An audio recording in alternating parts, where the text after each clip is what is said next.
What's up, everybody? Welcome to Operators episode 6464. Want to give a special shout out to our sponsors, Postscript, Fulfill, and Northbeam. Let's get into it.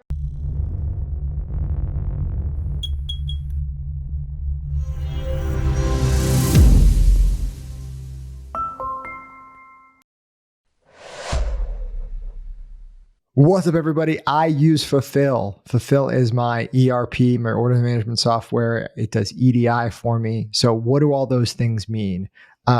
If you are a small Shopify merchant, you probably hook your Shopify up to a 3PL or a warehouse, or maybe you're running fulfillment yourself out of your garage. We did that at one point.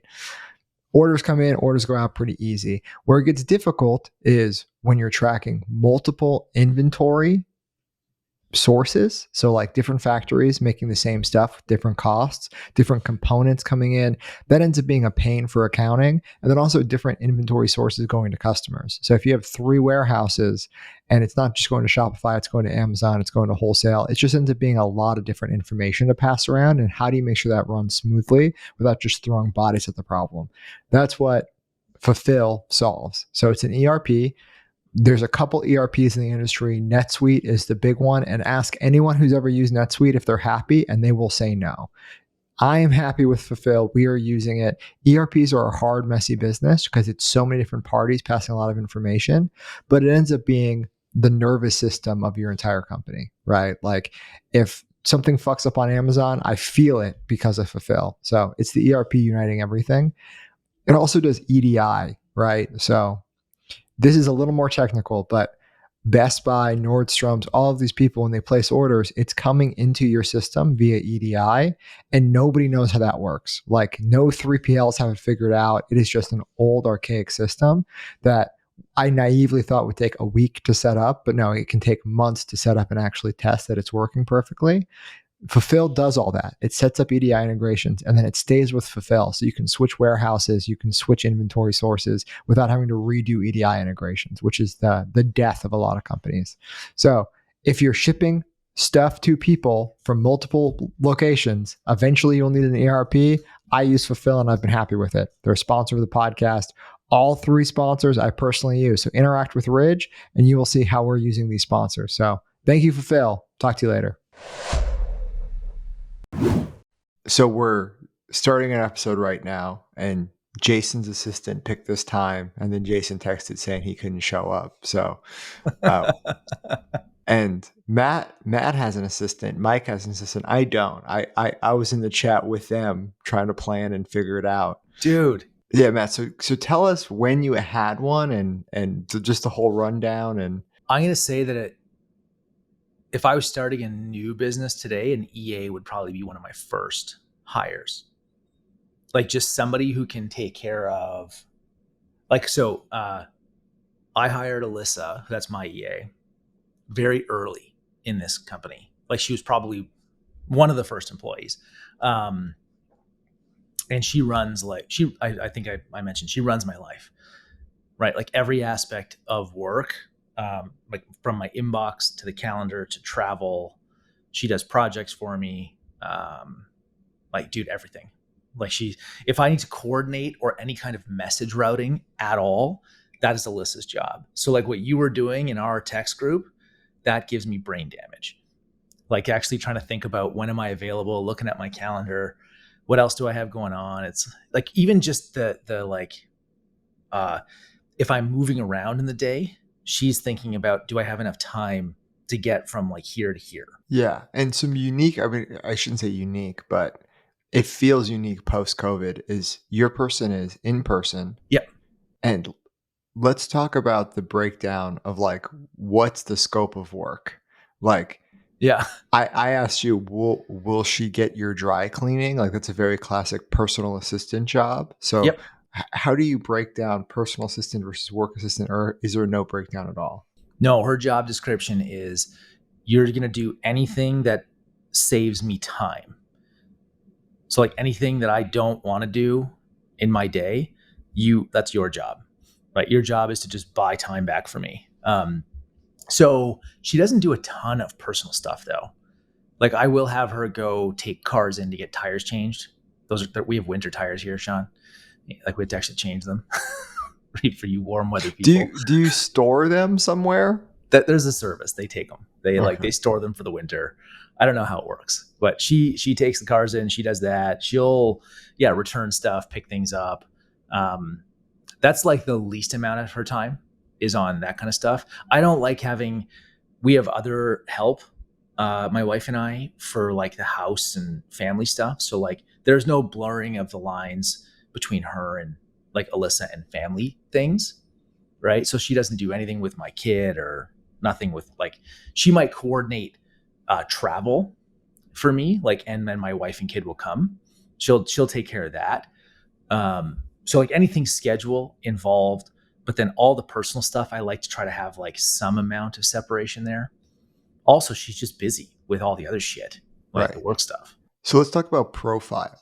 So your person's with you in your town in Canada. Yep. What's their background? How'd you find them? How do you trust them? Yeah, man. The trust thing is key. I'll come back to that because like she's in everything, right? Like full access. So Alyssa before this, she was a dental assistant, and her actual background is she's a teacher by trade that didn't want to be a teacher anymore. There's a bunch of ways, like, so there's a whole bunch of characteristics on like what makes for a great EA. And I mean, and a great EA can completely change your life. I'm still like mind blown that you don't have one. We'll talk about that another time. So Alyssa before here was an assistant to a dentist. And from what she tells me, that was absolute insanity. Like a dentist's life is scheduled 15 minutes at a time. You know, like no separation of work and personal.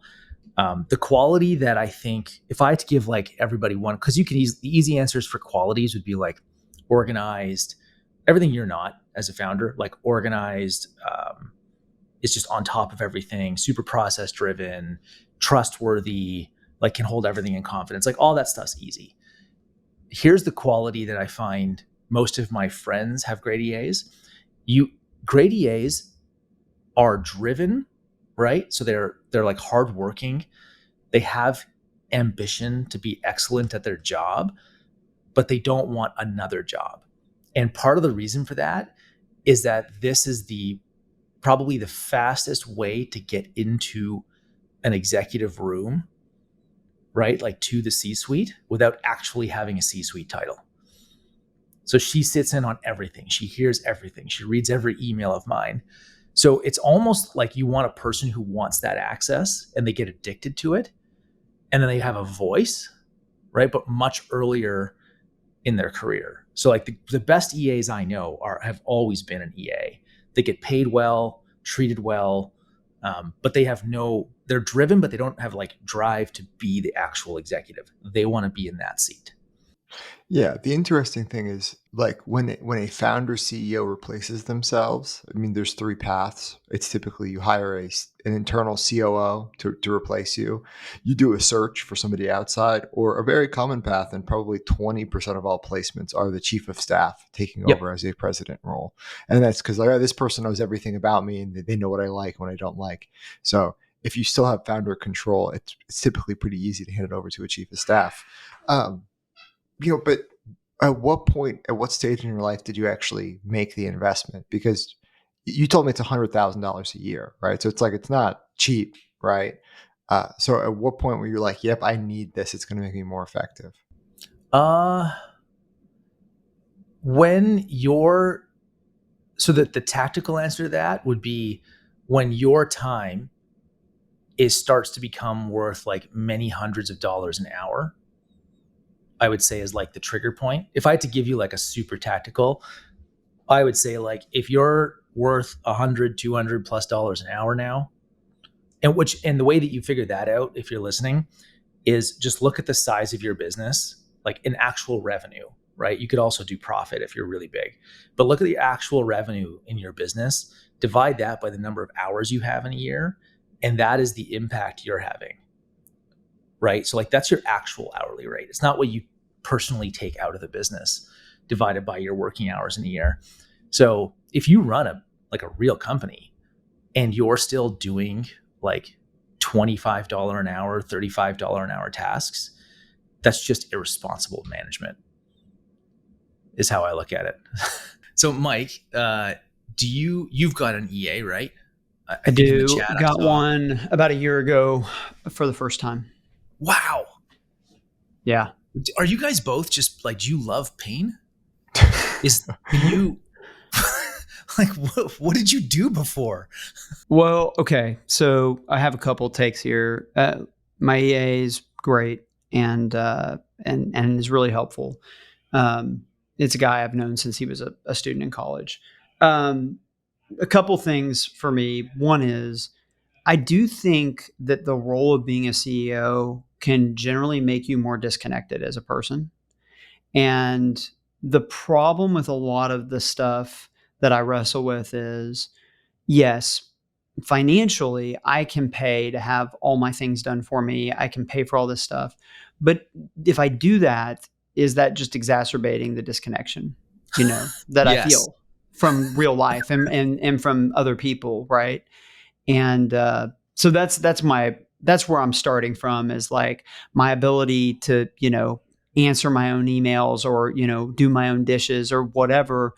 Like, sure, I could pay somebody else, but if I start having people do everything for me, it feels like it's a pretty small jump to me feeling like I'm just kind of entitled to have people do things for me, and might shape my character in some ways I don't want it to be. Oh, interesting. So I will very bluntly call bullshit. So here Okay. it's an interesting belief. I've not actually heard that one yet, Mike. Like in all Matt, the people I've talked to about it, I've not heard that. Yeah, this is Mike saying you're disconnected, dude. You're not with the real people in the trenches. I know, which is I think a humble person is a humble person. Like I think, Mike, I have a hard time believing that you would ever suffer from like some amount of what you're describing, right? And I think that's a DNA thing. It's just like it's who you are. Now, here's why I'll call bullshit, because with as disciplined and driven and stupid as we are as entrepreneurs, like you especially, Mike, like look at the business you've built from absolutely nothing, and that you've documented your journey. I really struggle to believe that you couldn't counterbalance the effects of having somebody take tasks off your plate, right? Like counterbalance the disconnection. Sure. Well, with I think other things. Obviously, I agree to some extent because I've got an EA now, but I do think there's a hierarchy. I think there's a spectrum. So like, probably as an example of an extreme is, are you having your EA pick out a gift for your wife's birthday? No, God, no. No. Right. Obviously we can all say like, that's a task, right? But like, that's a bad idea. Right. Like that's not what you want to be doing, No.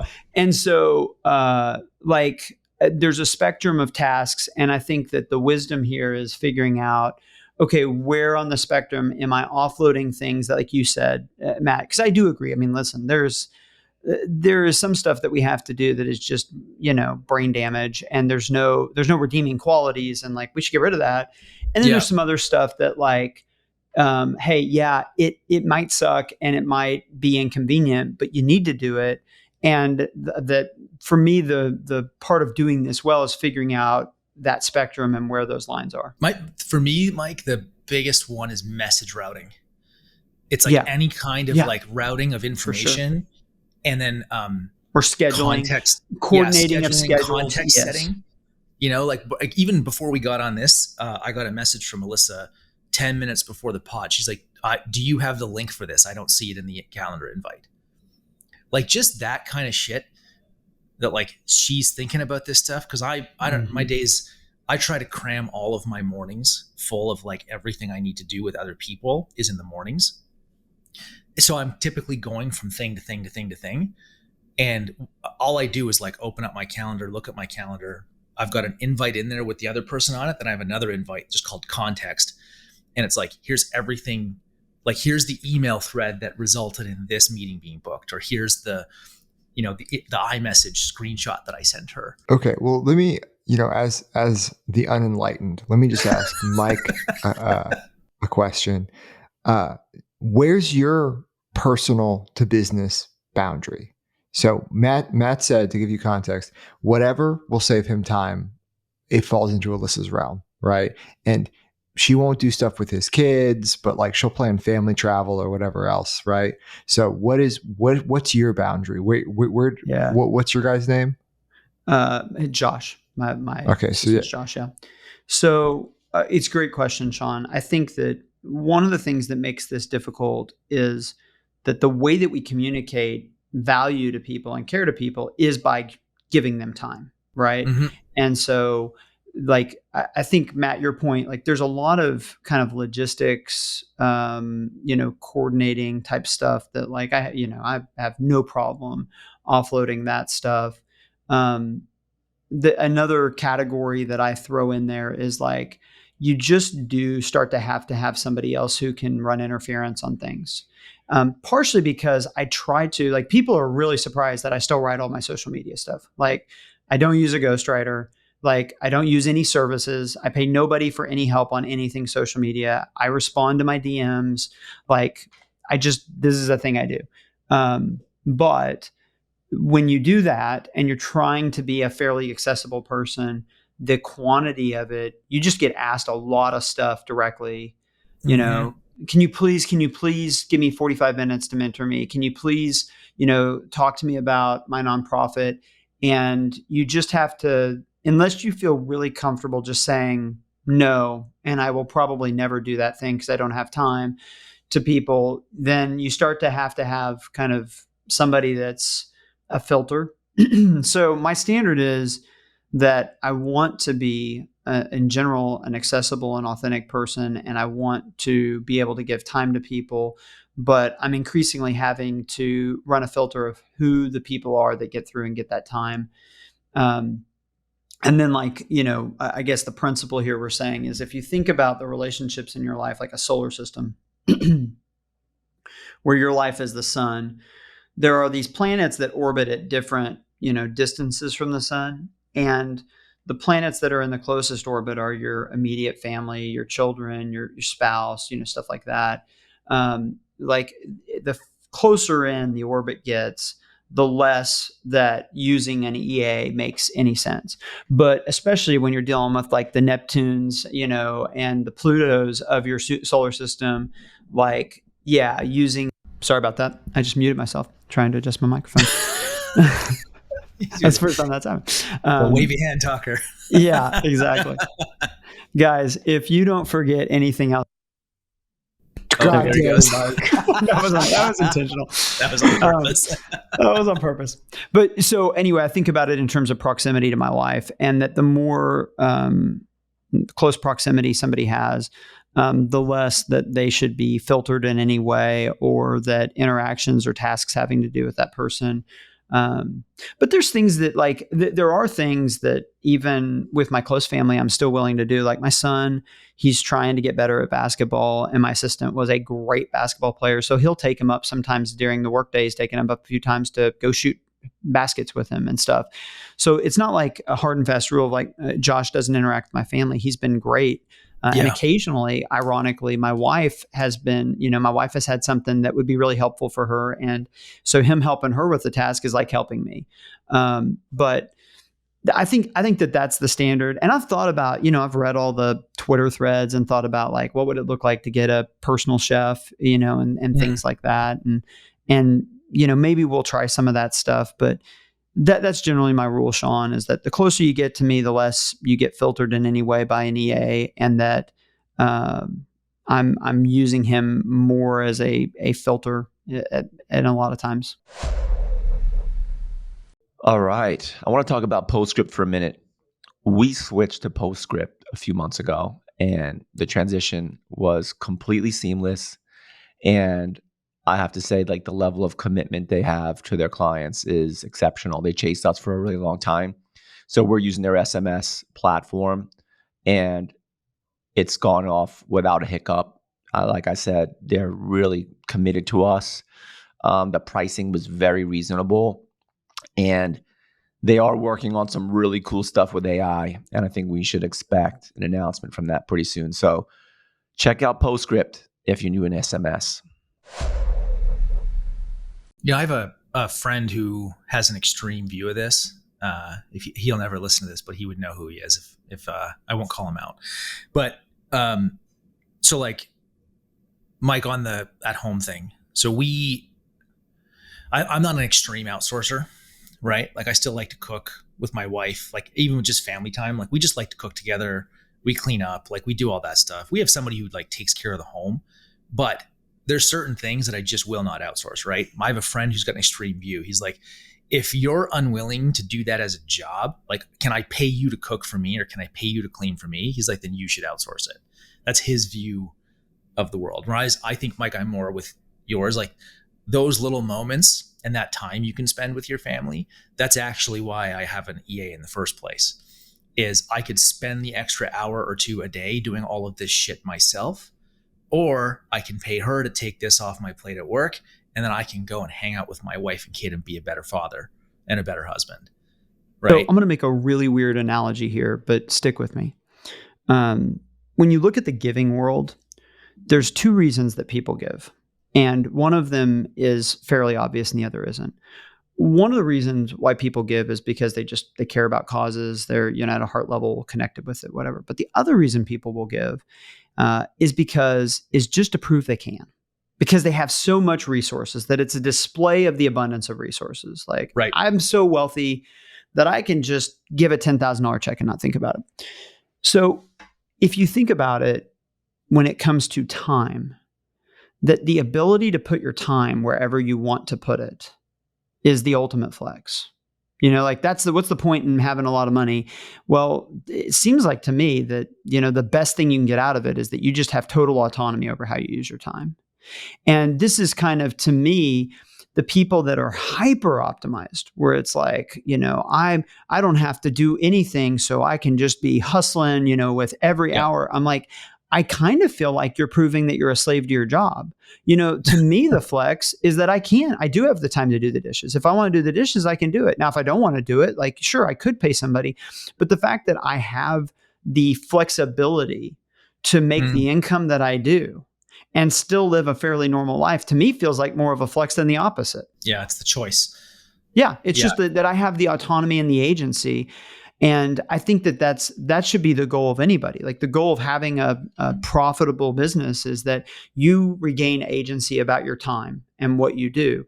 And for Sean and for Matt and for Mike, that might look different. Like you're going to be out mountain biking somewhere, probably, Matt. And that's great. But for me, like I want to live generally a fairly normal person life. And that me having the ability to run a business at this level and have the income I do while still living a normal life, that's the thing that people usually don't get to do, right? Yeah. What you're talking about is like overall lifestyle creep. And that's, I try to actively avoid that.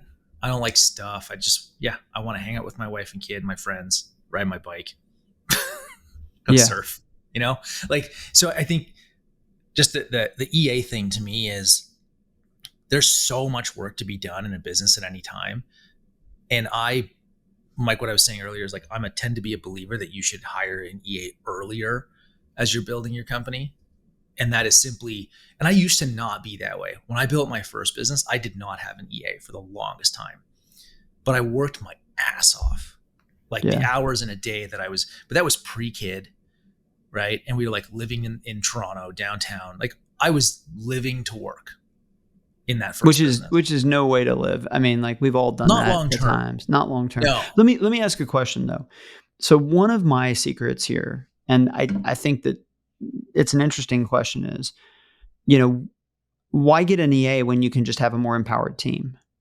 So like, for me, part of why I went so long without an EA is that I have just a hyper competent, empowered team where like, I don't feel like if I go away that, the thing falls apart. I can just leave for 2 weeks. Right. And if I leave for 2 weeks and on vacation and I don't answer any of my emails, like everything still functions because I've got really high quality people. And so I don't know if you guys have any thoughts about that, but one of the ways that you just make your life a lot easier is by highly empowering your team and, funneling things to them. I don't think an EA replaces that, Mike. Not at all. I actually think the function, the role enhances what you're describing. So having a great team is like, that's step one, actually, right? Like if you've got you have areas of accountability in the business, that you should have like somebody that you trust at the highest level who is super competent and can just get that done. To me, the function of an EA is how can like I actually serve those people more effectively. So how do I take off the tasks that actually give me brain damage, right? Like Alyssa lives in my inbox. I want her to live there because she's watching for and flagging anything that is important more than I can in a day.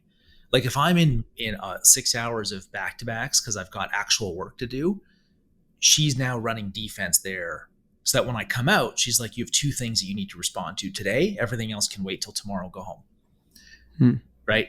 That kind of work. And then like the actual message routing in the business or in my life, like between operating companies, this podcast, like my actual personal life, there's just a lot that has to like go into a calendar, and I run multiple calendars. And so like, I think I completely agree with you. I look at it like an amplifier, not an either or. It's an and both. Sure. I mean, one of the other problems, I want to hear Sean's perspective on this. Like one of the other problems I'll just mention real quick is that to me, it's been very lumpy. There have been periods where it's like, man, all week, I could really use another set of hands. And then I'll have weeks where I'm like, bro, I don't know. I got nothing for you, you know? So what do you do, Sean? What does this look like in your life? Yeah. I mean, my takeaway is I think both of you guys just are busier than I am. And like, I would say it's yeah. Well, I'll tell you, kids will freaking do that, Sean. Yeah. That's for sure. Yeah. Yeah. And it's busier with like a lowercase b, right? Like I think you guys just have your tasks per hour in a day are just higher because you have families, which I think are, probably your top priority. And then you have personal lives, Mike with his giving, Matt with, all of your hobbies. You're a very active outdoor person. And bro, I mean, I spend literally 12 hours a day on my computer. So it's like, it's like, I have a good email filtering system that I set up in Gmail. So like, you guys are spending time in inbox. I'm like, dude, I might only see 7 emails a day because of my filtering system. So I got that figured out. And like, I'm in Slack reading everything my team's doing. And Mike, you bring up like social media management. Yeah, dude, I fucking hate when people use ghostwriters. It's the cringiest thing on earth, in my opinion. I'm like, just know what you're talking about and talk about it. Like, or get off the fucking internet. Like, stop just being anyway, I hate that. So I think you guys are busier than me. And like, the classic example is like booking travel.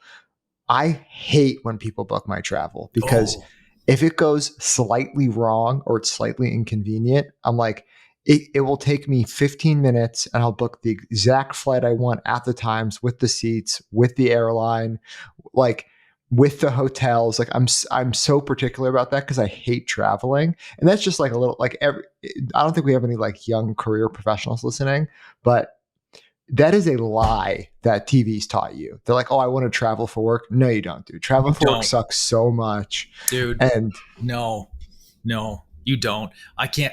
My first job, I don't think I told you guys this. My background is software development. My first job when I was, not my first, my second job, I think when I was like 21 or 22, I was building software for an event ticketing and travel company. And this is like the early 2000s, and I used to have to go to every fucking event. And for the first 6 months, I'm like, I have the best life ever. I am 22 years old. I'm in Vegas twice a year. I'm in New York. I was going to Europe. I'm like, this is awesome. Then 6 months later, at like 22 and a half, this is the worst life ever. I have no friends. I like live out of a suitcase. All of my shit smells weird. It's not like home. It sucked. Dude, yeah. I mean, you get inconsistent sleep. Like you have shitty coffee. Like I fucking hate it. So if I'm going to do it, I'm going to book it exactly how I want. So, but I have a travel playbook for that, Sean. Like we actually have an SOP for Matt travel. right? And what we'll do is I'll be like, I want these flights at these times. Like I know the route. Like I'll go on, I'll look. I'm like, okay, go book me these things. Get Jen and Olive on the same flight. She knows seats. She knows hotel preferences. She knows all that other shit. Yeah. Like she's been with me 5 years, right? Yeah, so I should build an SOP, but there's always those edge cases where it's like, no, actually, like, yeah. Yes, yeah. I hear you. I'm with you. I just think for people listening, one of your jobs as a CEO, as an operator, right, is to like you have to basically remove friction and find time to do the thing that you're uniquely suited to do. Like you can build the best team in the world, but like if there's nothing left for you to do, then I would look in the mirror and be like, well, then why are you here? Like totally, fire yourself, right? Right. Okay, so I've got a tangent here that I think is interesting, which is how does it, because we're really talking about how you manage your time in light of the fact of being a CEO. I want to talk a little bit about how you deal with the disconnect between your personal finances and company finances. So to kind of intro this idea, when I go to Chipotle, guys, it's like I'm getting a bowl or whatever, and they get to meat, and I'm like, I'll get chicken. And then as they're putting in the heaping scoop of chicken, I'll say, and barbacoa. And then they'll put in the barbacoa and they'll be, is that double meat or half and half? And I'll be like, well, of course it's half and half because I don't want to pay for double meat. And I've got a whole system where if you do it and you time it just right, you don't pay for double meat. You pay for single meat, but you get double meat on the thing. And I'm like, I'm trying to save like $2.50, right? But earlier, like 30 minutes earlier, I made a $600,000 decision. And this is like fascinating to me that in our jobs, we have to make these decisions dealing with like amounts of money. Like I remember when we bought our first house, I wrote a $30,000, or $40,000 check and just thought this is the biggest check, I've ever seen in my life. And now it's like, there's not a day that goes by at work where I'm not making a multi-$100,000 decision. So how do you guys deal with that juxtaposition? Right? In your business, they're so big. And and especially when you run a business at scale. So small. Yeah. I mean, Mike, I actually think that like if you run a $5 million a year business, sure. Think about any. I mean, the disconnect is going to be really big. No matter any business that's in the millions, it's going to feel like a really big disconnect between your business expenditures and your personal expenditures. I bet you that you're a good operator because you're so damn conscious of a dollar in your actual like day-to-day life. I bet you that's like a core characteristic, Mike, that if we could unpack your brain, that would be one of the things that is identified. Sean, what do you Well, I was going to say, Mike, typically at a Chipotle, there's like a big stack of to-go orders, and you can just take as many of those as you want. They're not going to stop you, dude. Listen, I'll walk right up to the line of stealing, Sean. Sean's just go. I actually think about that sometimes. I've had my order stolen before. They've like at my Chipotle, they used to put it on a rack for all like the to-go people, and now they don't. They hide it behind the counter, and you have to come ask for it because Sean apparently frequents the Chipotle we just more. Learned something really important about Sean, Mike. Sean's Twitter profile and personality is exactly the same in real life. He's fucking trolling people at Chipotle. This is the thing about Sean. Like Sean, even if Sean wanted to, he couldn't get a ghostwriter. I don't think anybody could write with Sean's voice other than Sean, which is awesome. No. Yeah. Also, I mean, they couldn't get the spelling mistakes right. So here's. Go ahead, Sean. Well, I'm gonna, Mike. It sounds like in your business, you might be more free flowing with dollars. In your personal life, you're really watching every cent and every decision. I'm the exact opposite. Where in my personal life, I mean, I have enough money. I don't care. I'm the type of person I will not fight over. Dude, I mean, to save a couple minutes, I will get a parking ticket for $75 instead of like driving around. I'm like, I don't But you won't hire care. a fucking EA. Yeah. Because whatever, man. I'm a weirdo. But dude, in the business, I am like, what do you mean we're spending $13 on Adobe? I'm like, why are you doing that? And they're like, well, I have to Photoshop stuff. I'm like, well, you're like, have you not used MS Paint? This is free. This comes with Windows, guys. Yeah. So if my team listens to this and they're gonna be clapping because they know that's very true. That. Yeah, personally, I don't give a fuck about money all that much, right? I have more than I ever thought I was going to have. But dude, in the business, I'm cutthroat when it comes to it. So I think there's a lesson though, everybody should be as frugal as possible. Like lifestyle creep is a difficult thing to manage long term. How have you experienced that, Matt? Let's practically, how have you experienced lifestyle creep? Well, as you make more money, you just continue to spend more, right? So did you ever have a moment where you were like, oh, wow, how did I get here? I just spent X on this thing. I just bought travel. This. Okay. Travel. For me now, it shows up with travel. Like with my wife and I, it's so like when we sold our first company, I had a coach at the time who's like, just for 18 months, don't buy anything expensive. Don't do anything dumb. So like the most expensive thing I bought was a mountain bike, like new mountain bike. I was super stoked. Actually, I bought two. So I extra splurged. I'm like, shit, I want both. Like most people buy cars and houses and stuff. Like I bought bikes. So what I've found is we still don't spend a lot on most things. Like we're actually pretty like our goal, Mike, is to kind of do what you say, which is like live as close to normal life as possible. But there's definitely signs that it's not super normal. Travel would be the big one. If people could see that, it'd be like, that's obscene what you're spending on a travel. And traveling with a family is expensive. It's obscene anyway, right? It's like obscene as it is. Yeah, exactly. Yeah. So I think that's probably, if I had to pinpoint one area where, if I look at our life now, it's like, where do we overspend? It's there. It's not on anything else. What's up, everybody? Welcome to the Operator's Northbeam ad unit. So 30 seconds, I'm going to tell you all about how, if you have any problems with Northbeam, you can directly message Austin, the CEO. He is there. He will set up your ad account. He will make your bed. He'll give you cookies. Really, they have a dedicated team of people, probably 30, 40, 50 reps at this point, who will make sure Northbeam is working correctly and functioning so you can get amazing data out of this ecosystem. They will be more hands-on than any meta rep will ever be, and they're going to help you understand where your ad dollars are best spent, best positioned, and which ads are working. My team works with the Northbeam team literally every day. They're in my Slack. Maybe you don't get the same level of support as an operator, but they will be there to make sure it's working. And if you're not happy at all, just email Austin. He will take care of you. We use Northbeam every day. It's a benchmarking tool. It's super helpful for forecasting, daily pacing, inter-hour pacing. So we can see, like, if we just launched an ad in 2 hours, if it's working or not. That's what Northbeam does for us. So thank you, Northbeam, for the support. I'm customer probably number one. So thank you so much. Well, one thing to add regarding Northbeam, because we just went through a contract renewal with them on their specifically on the MMM. And we got a pretty sweetheart deal, and I expect them to come back to us and raise our price, and they kind of deserve it. I was like, let me reach out to the team, and see how it's going, right? Because I'm not in the day to day. I get feedback, and the team was like, they have improved the MMM so much since we started it that they were like, we should definitely pay for this increase. So.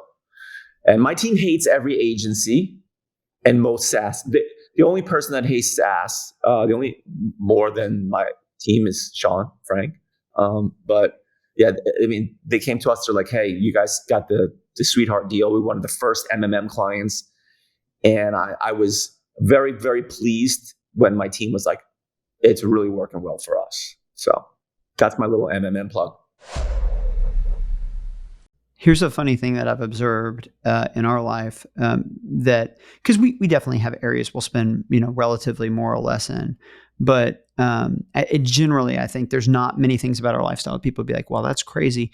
But one way that the creep has happened, which doesn't necessarily have to do with how much money we're spending on any particular thing, is that we have run into a massive math problem with my family, which is my wife and really my family outside of me is very sentimental and loves to hold on to things.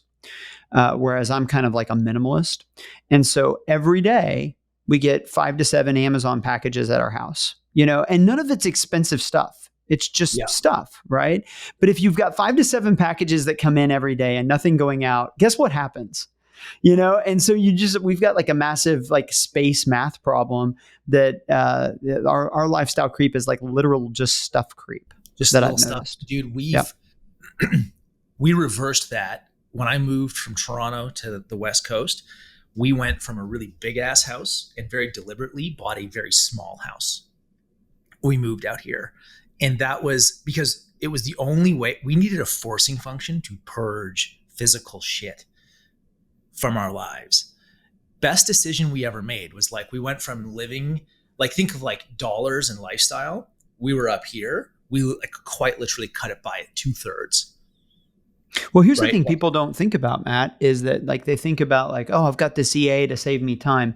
Anytime you buy a physical thing, it's going to take some of your time and some of your effort in some way. There's weight to it. There's weight to everything. Yeah, there's weight to it. Like you've got to maintain that thing. You have to store that thing. You have to, whatever.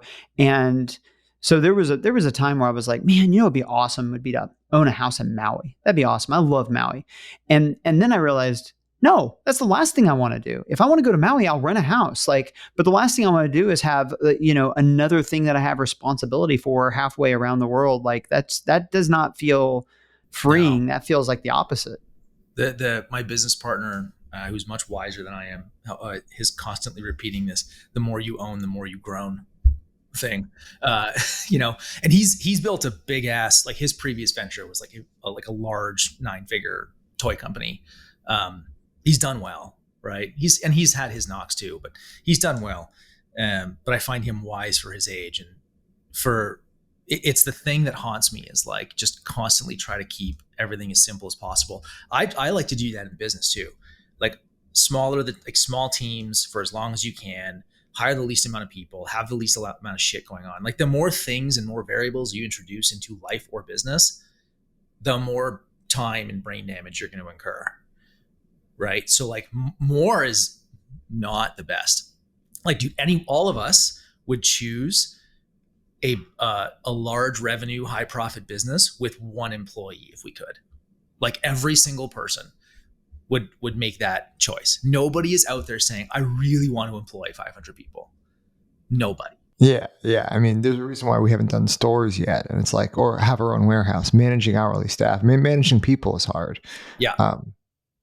We have a friend who has a bunch of houses, and he was telling me about some of his problems.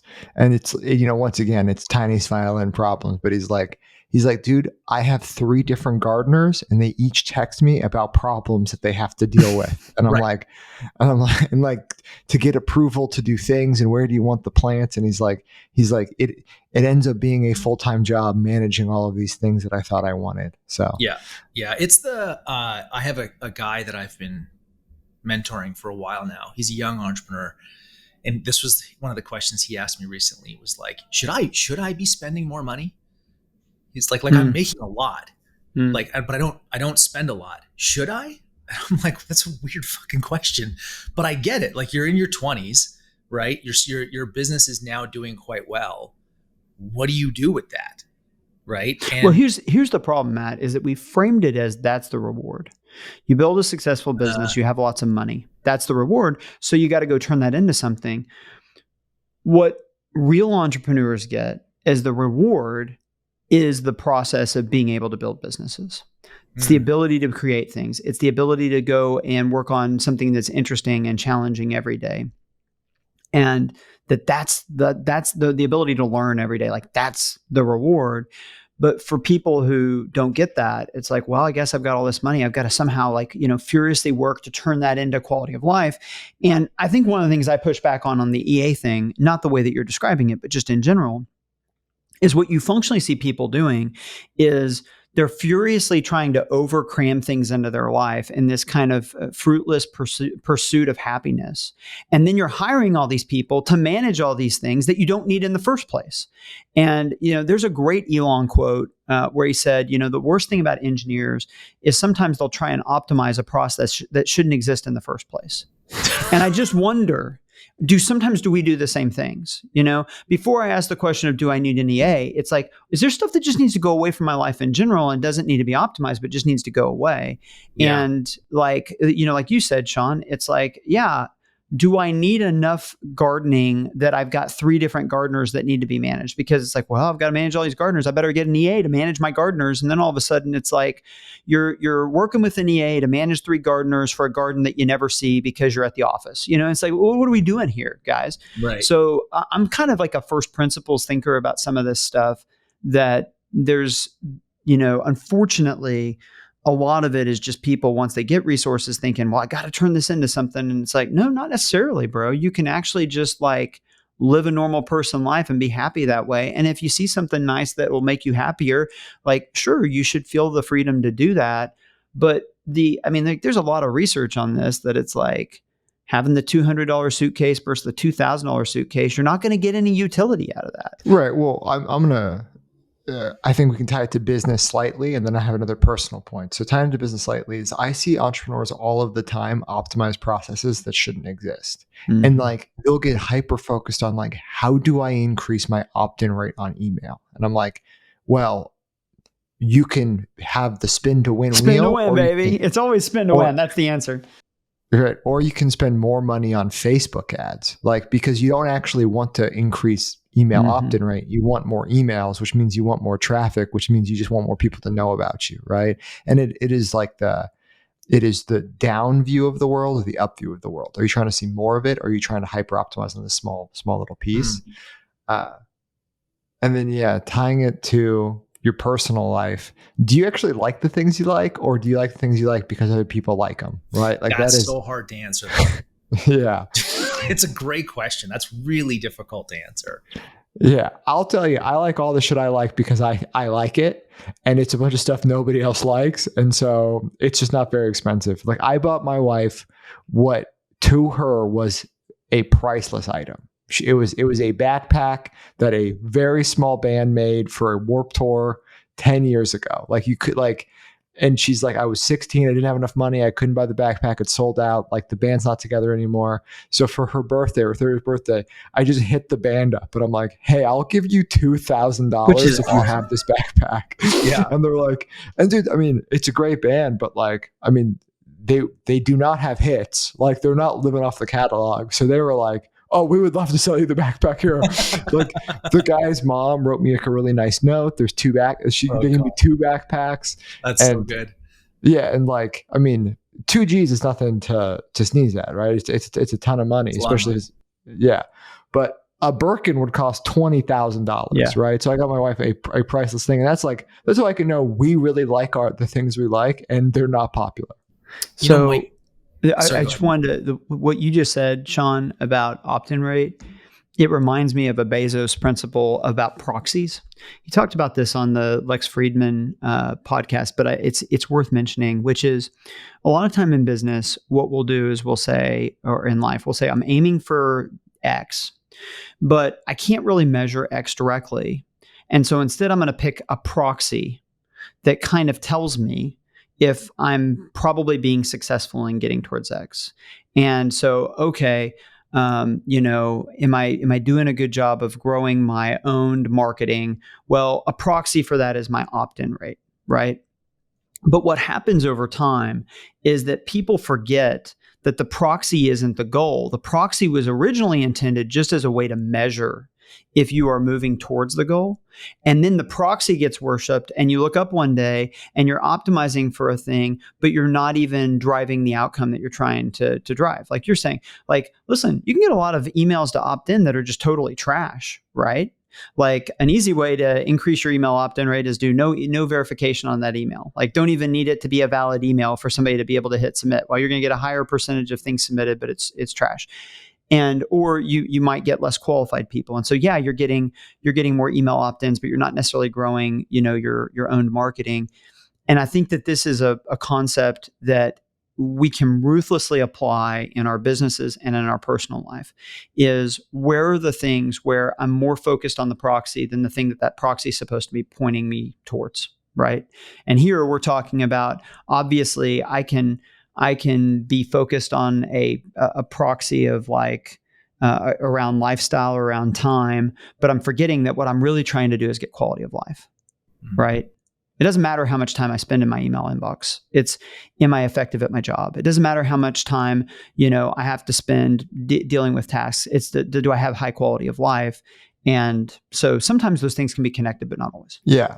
To tie it back to business, e-com conversion rate is like the devil when it comes to this. Yes. People are like, I want to boost e-com conversion rate. I'm going to hire a CRO agency, and I can boost your conversion rate right now.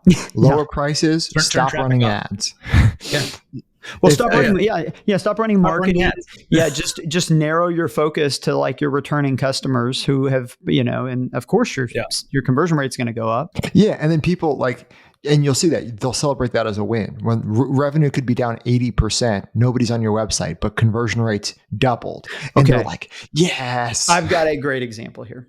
I've got the perfect example. So, our AOV historically on our website, Brian wrote about this, was just abysmal, right? There was a lot of the first 2 or 3 years of the company where functionally the way that people used our websites was to get replacement lids. Like they didn't buy bottles from us, they just buy replacement lids. So our AOV had a period where it was like $20, just something just stupid low. Okay. Which obviously like that won't work at all in e-com. So we've been like, we got to get AOV up because the only way you get margins and you get this thing to where you can do performance marketing is you get your AOV up. So we're pushing to get AOV up. And some of that is launching products. Some of that is pricing. But the other thing you can do to get your AOV up is you can move around your free shipping threshold. And so the idea is our free shipping threshold, 3 years ago was probably $25. And the idea was, well, if we take it to 50, you're incentivizing people to put more in their cart and you're upping your AOV. And that is one of the things that happens. And then this year they were like, well, we should take it to 75, because 50 seemed to go well. Our AOV went up. And so we took it to 75. So I start looking at the numbers and this is pretty in the weeds, but I'm looking at the numbers one weekend and I'm like, we've made a huge mistake here. Like this is just wrong. And I'm like, guys, we need to run a test, because I'm pretty sure that we've made things quite a bit worse by going to 75. And so we run a test, and basically here's exactly what we found. That you incentivize a very small, when you take your, let's say, free shipping from we were at 25 2 years ago, then we went to 50, then to 75.